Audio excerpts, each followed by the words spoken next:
चलिए जल्दी से रिवाइज कर लेते हैं। क्लास 8 सोशल स्टडीज़ के हिस्ट्री पोर्शन का एक इम्पॉर्टेंट चैप्टर जिसका नाम है the national movement. The national movement में हम लोग फोकस करेंगे 1870 से लेकर कंट्री को आज़ादी मिलने तक, यानी 1947 तक। तो जिस टाइम पीरियड की बात हम लोग कर रहे हैं, जो 1870 का पीरियड है, तो उससे थोड़े पहले भी जाते हैं और हम लोग ये देखते हैं कि उस टाइम पे इंडिया की कंडीशन कैसी थी।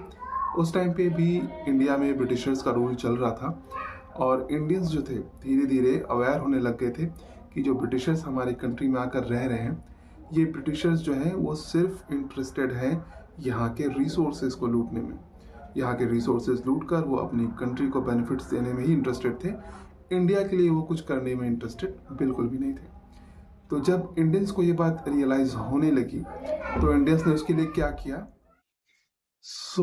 इंडियंस ने इस चीज को कैसे काउंटर किया, इंडियंस ने कैसे रिएक्ट किया, ये भी हमें समझना पड़ेगा। तो इंडियंस ने इसका रिस्पांस दिया बहुत सारे पॉलिटिकल एसोसिएशंस बनाकर, कुछ पॉलिटिकल ग्रुप्स बनाकर। उस टाइम के कुछ फेमस पॉलिटिकल एसोसिएशंस थे, पूना सार्वजनिक सभा, मद्रास महाजन एसोसिएशन, बॉम्बे प्रेसिडेंसी एसोसिएशन और सबसे इम्पोर्टेंट इंडियन नेशनल कांग्रेस। तो इनमें सारे नाम याद रखने नहीं है, आपको बस इंफॉर्मेशन के लिए ये जानना जरूरी है कि उस टाइम के बने हुए कुछ प्रोमिनेंट पॉलिटिकल एसोसिएशंस या पॉलिटिकल ग्रुप्स कौन से थे। इसमें सबसे इम्पोर्टेंट इंडियन नेशनल कांग्रेस ही है, जिसके बारे में हम लोग को थोड़ी डिटेल में पढ़ना पड़ेगा। ठीक है, तो बात करते हैं इंडियन के जो हमारे कंट्रीमैन थे, इनके माइंडसेट्स में आने वाले धीरे धीरे चेंजेस की। तो ये कैसे आए, क्या ये एक ही झटके में आ गए या धीरे धीरे करके आए, या कुछ ऐसे इवेंट्स हुए जिसके कारण ये सब होने लगा। तो कुछ ऐसे इवेंट्स थे जिसके कारण ये सब चेंजेस आना शुरू हुए। हम लोग कुछ इंपॉर्टेंट वालों को ही पिक करेंगे और उन्हीं के बारे में बात करेंगे जो चैप्टर में मेंशन भी है। ठीक है, इंडियन नेशनल कांग्रेस की फॉर्मेशन की बात थोड़ी देर में करेंगे, लेकिन उससे पहले ये जानेंगे कि कुछ ऐसी चीजें जो हुई इंडिया में जिनको ब्रिटिशर्स ने किया, जिसके कारण इंडियंस उनके अगेंस्ट होना शुरू हो गए और उन्होंने पूरी तरह रियलाइज किया कि ब्रिटिशर्स हमारे फेवर में कोई काम नहीं करने वाले। तो इसमें से one of the first thing जो उन्होंने की थी वो थी 1878 में वो लेकर आए थे arms act. Okay, arms act, यानी ये जो एक्ट था ये लाया गया था लॉर्ड लिटन के द्वारा लाया गया था। तो लॉर्ड लिटन ने ये कहा इस एक्ट के थ्रू कि इंडियंस जो है वो आर्म्स एंड एम्यूनिशंस नहीं रख सकते। हालांकि ये सेम रेस्ट्रिक्शंस यूरोपियंस के लिए नहीं थी। यूरोपियंस और ब्रिटिशर्स जो थे वो इसको बिल्कुल अपने साथ रख सकते थे। ये रेस्ट्रिक्शन सिर्फ इंडियंस पे लागू होती थी। इंडियंस को ये बहुत डिस्क्रिमिनेटरी लगा और इंडियंस को ये बिल्कुल पसंद नहीं आया। अब इसी सेम ईयर यानी 1878 में ही ब्रिटिशर्स लेकर आए vernacular press act. Vernacular press act को लाने की जरूरत क्या पड़ी? असल में क्या हो रहा था कि जो पढ़े लिखे इंडियंस थे उन्होंने अपना प्रेस भी खोल लिया था। कई सारे इंडियंस थे, उन्होंने अपना प्रेस खोल लिया था। प्रोमिनेंटली न्यूज़पेपर्स, आर्टिकल्स, मैगजीन्स वगैरह पब्लिश कर रहे थे और इसके थ्रू बहुत सारे नेशनलिस्ट्स जो थे, जो देश के लिए सोच रहे थे, उन्होंने ऐसी चीजें लिखना शुरू किया जिससे लोगों में नेशनल अवेकनिंग पैदा हो और ब्रिटिशर्स के अगेंस्ट उनकी थिंकिंग डेवलप हो। तो ब्रिटिशर्स को ये बिल्कुल भी पसंद नहीं आया। तो उन्होंने क्या किया, उन्होंने ये वर्नाकुलर वो प्रेस एक्ट लेकर आए और उन्होंने बोला कि कोई भी अगर हमारे अगेंस्ट या बेसिकली कोई ऑब्जेक्शनेबल मटेरियल, यहाँ ऑब्जेक्शनेबल मटेरियल वही है जो ब्रिटिशर्स के बेसिकली अगेंस्ट था, तो अगर वो छापता है अपने प्रेस में, ठीक है, तो उसके प्रेस की जो सारी इक्विपमेंट्स है वो हो जाएंगी कॉन्फिस्केट, उसको जब्त कर लिया जाएगा, यानी उनका प्रेस बंद हो जाएगा। तो एक ये भी एक्ट आया जिस इंडियंस के बहुत अगेंस्ट था। इसके बावजूद भी बहुत सारे इंडियंस ने ना ये अपना काम जारी रखा, अपना वो प्रेस में वो अपनी चीजें पब्लिश वो करते भी रहे। कई सारे प्रेस बंद भी हुए थे। एनीवे, तो फिर आते हम लोग इसके बाद ईयर 1883 में फिर एक बड़ा चेंज आया। उस टाइम पे सीपी इल्बर्ट और लॉर्ड रिपन ये लोग लेकर आए जिसको कहते हैं इल्बर्ट बिल। उस समय होता क्या था कि कोई कोर्ट केसेस वगैरह होते थे, तो जो ब्रिटिशर्स या यूरोपियन होते थे उनके केसेस को कोई इंडियन आदमी जज नहीं करता था, उनके लिए कोई यूरोपियन जज मंगाया जाता था। ठीक है, तो इंडियंस को ये बहुत डिस्क्रिमिनेटरी लगता था कि भाई ये क्या बात हुई, ब्रिटिशर्स तो हमारे केसेस को जज कर सकते हैं लेकिन हमारे केसेस को जज करने सॉरी उनके केसेस को जज करने के लिए इंडियंस इनएलिजिबल है, उनको क्यों नहीं यूज कर सकते। तो इसके लिए ये इल्बर्ट बिल आया कि इंडियंस भी ऐसा कर सकते हैं, के केसेस को जज कर सकते हैं। अब ये बात यूरोपियंस को पसंद नहीं आई, उसका भी बहुत विरोध होना शुरू हुआ। इवेंचुअली ये डिसाइड हुआ कि ऐसा कुछ अगर केस होता है तो उसमें जो ज्यूरी मेंबर्स होंगे वो आधे इंडियंस रह सकते हैं। बट इस चीज ने भी इंडियंस को ये रियलाइज करवा दिया कि ब्रिटिशर्स जो है वो इंडिया के फेवर में नहीं है, और अगर कोई कुछ करना चाहता है, कोई रिफॉर्म लाना भी चाहता है, तो उसके अगेंस्ट ही बातें होंगी। ठीक है, तो अब थोड़ी सी बात कर ली जाए इंडियन नेशनल कांग्रेस की, जो कि ईयर 1885 में फाउंड हुई थी। देखिए, वैसे याद रखिएगा इस चैप्टर में बहुत सारे ईयर्स मेंशन्ड हैं। आपको ये चीजें जरूर याद रखनी है कि कौन से ईयर में क्या हुआ था। ये इंफॉर्मेशन याद रखना बहुत जरूरी है। तो कांग्रेस की फॉर्मेशन का ईयर 1885 है, ये हमें याद रखना चाहिए। तो कांग्रेस की जो फॉर्मेशन हुई 1885 में, तो इसका मेन ऑब्जेक्टिव क्या था? इसका मेन ऑब्जेक्टिव बस इतना ही था कि इंडियंस का ग्रेटर शेयर मिले गवर्नमेंट में। ठीक है, उस टाइम पे इंडियंस का इंडिपेंडेंस लेने का कोई इरादा नहीं था। ओके, और तो इसकी जो फॉर्मेशन हो गई, तो इसकी फॉर्मेशन होने के लिए अप्रूवल ए ओ ह्यूम, यानी एलन ऑक्टेवियन ह्यूम ने, लॉर्ड उस टाइम के जो वाइसरॉय थे लॉर्ड डफरिन, उनसे परमिशन ली और इसकी फर्स्ट मीटिंग करवाई बॉम्बे में। दिसंबर के महीने में वो मीटिंग हुई, और इसके फर्स्ट प्रेसिडेंट यानी कांग्रेस के जो फर्स्ट प्रेसिडेंट बने वो थे डब्ल्यू सी बैनर्जी, उमेश चंद्र बैनर्जी। तो उनकी अध्यक्षता में ये प्रेसिडेंटशिप में ये मीटिंग हुई, और इसमें टोटल 72 डेलीगेट्स आए थे, और यहाँ पर डिस्कशंस हुए, पार्टी की फॉर्मेशन अच्छे से हो गई।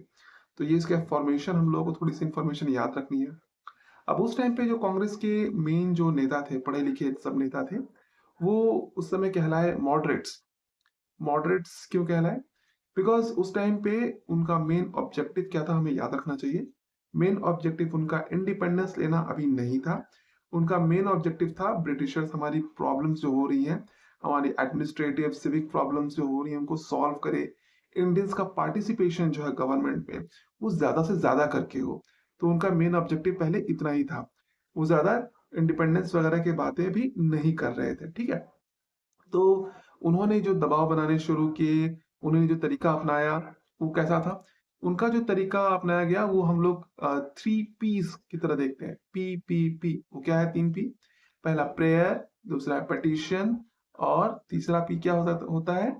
Prayer, petition and protest. ठीक है, तो इन 3 तरीकों से मॉडरेट्स ने ब्रिटिशर्स के खिलाफ अपनी आवाज रखी।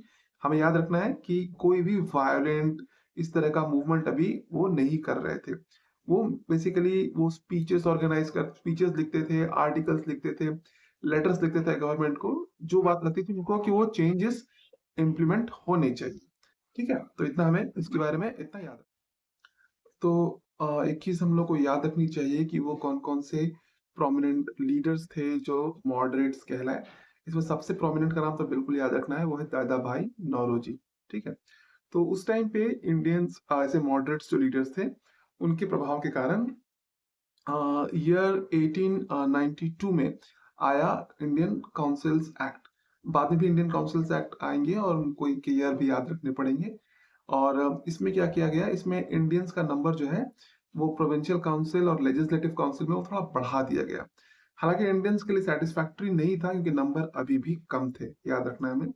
इंडियंस की बेसिकली डिमांड क्या थी, वो क्या डिजायर कर रहे थे? वो डिजायर कर रहे थे एडमिनिस्ट्रेटिव सर्विसेज में इंडियंस का ज्यादा से ज्यादा पार्टिसिपेशन हो, बिकॉज प्रॉब्लम्स इंडिया की हैं, जरूरतें इंडिया की हैं, तो इंडियंस ज्यादा अच्छे तरीके से वो समझ भी पाएंगे। और इसके अलावा उन्होंने ये भी देखा कि यूरोपियंस को ना बहुत हाई सैलरी मिला करती थी यहाँ पर, जो वो यहाँ खर्च करने की बजाय वो अपने होम कंट्री में भेज दिया करते थे। ठीक है, तो इंडियन इकोनॉमी में भी कुछ एडिशन होता नहीं था, और पे की डिस्पैरिटी थी सो अलग। तो उन्होंने इसका भी विरोध किया कि भाई इक्वल काम कर रहे हैं तो इक्वल पे भी मिलना चाहिए। इसके अलावा जो और प्रॉब्लम आई वो थी कि नेशनलिस्ट ने जो डिमांड रखा वो जुडिशियल और रिफॉर्म्स में भी थोड़ा सा उन्होंने चेंजेस की रिक्वेस्ट की, कि जुडिशरी जो है उसको उसकी थोड़ी रिफॉर्म्स हो जाए, इंडियंस को ज्यादा पावर्स मिले, और पुलिस जो एग्जीक्यूटिव की तरह जो काम करना चाहिए वो जुडिशरी की तरह भी कभी कभी काम करने लगती थी। सजा भी दिए चली जा रही है, नहीं, तो जुडिशरी का काम जुडिशरी करे, पुलिस का काम पुलिस की तरह हो। तो उन्होंने ये भी रिक्वेस्ट रखी। इसके अलावा प्राइमरी एजुकेशन मासेस के लिए जो ज़्यादा से ज़्यादा पब्लिक थी, उनके लिए अच्छी प्राइमरी एजुकेशन हो, बेटर हेल्थ केयर का भी उन्होंने डिमांड रखा था और उसके लिए हेल्थ फैसिलिटीज़ की थी और एग्रीकल्चरल बैंक्स का भी डेवलपमेंट उन्होंने रिक्वेस्ट किया था, सो दैट किसानों को लोन वगैरह अच्छे से मिले और वो जो मनी लेंडर्स हैं उनके चंगुल से वो बाहर आ सकें। तो उन्होंने इंडियन वर्कर्स के लिए भी बोला था जो विदेशों में काम कर रहे थे, बॉन्डेड लेबरर्स की तरह काम कर रहे थे। लाइक वो कुछ जो माइग्रेट कर गए थे कैरिबियन आइलैंड्स में और कुछ साउथ अफ्रीका में, तो उनके साथ भी वहाँ अच्छा सुलूक नहीं हो रहा था। तो उन्होंने उसके लिए भी चेंजेस के लिए लाने के लिए ब्रिटिशर्स को बहुत रिक्वेस्ट की, स्पीचेस दिए, लेटर्स लिखे, प्रेयर्स, पिटिशंस वगैरह सब करते रहे। बट इसका इम्पैक्ट ना ज़्यादा हो नहीं पाया अनफॉर्चुनेटली, ठीक है? तो इसका इम्पैक्ट हो नहीं पाया और इसी कारण से कांग्रेस 2 दलों में वैसा बँट गया इंटरनली। दूसरे ग्रुप्स जो फॉर्म हुए वो थे रैडिकल्स। तो रैडिकल्स जो थे जस्ट अपोजिट थे मॉडरेट्स के।